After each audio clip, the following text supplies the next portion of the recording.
Vous avez toutes et tous déjà entendu parler de l'ADN et de son importance, notamment pour résoudre des affaires. Eh bien, je vous parle aujourd'hui de celle à qui nous devons la découverte de l'ADN, même si elle s'est fait voler son travail par des hommes. Voici donc la vie de Rosalind Franklin.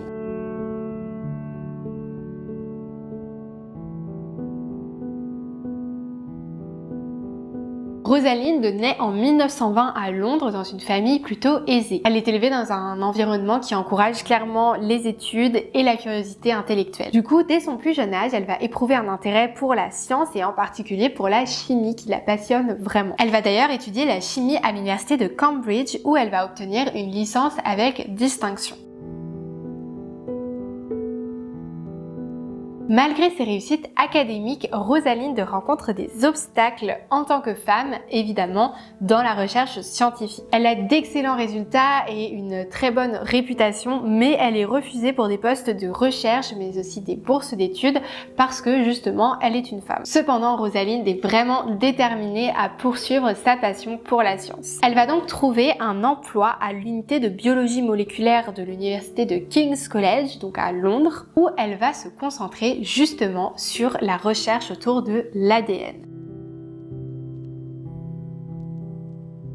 Au cours de ses recherches, Rosalind va utiliser une technique très précise de diffraction des rayons X pour étudier cette structure de l'ADN. Elle va prendre des photographies de cristaux d'ADN qui vont révéler des détails sur la structure de la molécule, cette fameuse structure à double hélice que vous connaissez sûrement si vous avez déjà vu des images de l'ADN. Ces photographies sont donc cruciales pour la compréhension de l'ADN. Malheureusement, Rosalind ne va pas recevoir tous les crédits qui lui sont dus pour cette recherche. En effet, ces photographies vont être partagées à d'autres chercheurs sans qu'elle ait forcément donné son accord. Et ça a quand même eu de l'impact tout ça puisque ces hommes, figurez-vous, ont eu le prix Nobel en 1962 sans elle. Je vous en reparle juste après. Même si elle s'est fait voler son travail, elle a progressivement été reconnue et considérée comme l'une vraiment des pionnières de la biologie moléculaire. En plus de sa découverte majeure autour de la structure de l'ADN, Rosalind Franklin a également effectué d'autres recherches importantes dans le domaine de la biologie moléculaire. Elle a utilisé cette même technique de la diffraction des rayons X pour étudier la structure de nombreux autres types de molécules comme des virus, des protéines et des graisses. Elle a également étudié les propriétés physiques de l'ADN comme sa résistance à la chaleur et à la tension par exemple. Ces travaux ont vraiment contribué à une meilleure compréhension de la biologie moléculaire et ils ont ouvert la voie à de nombreuses découvertes scientifiques ultérieures. Malheureusement, Rosalind est décédée très jeune en 1958 alors qu'elle n'avait que 37 ans.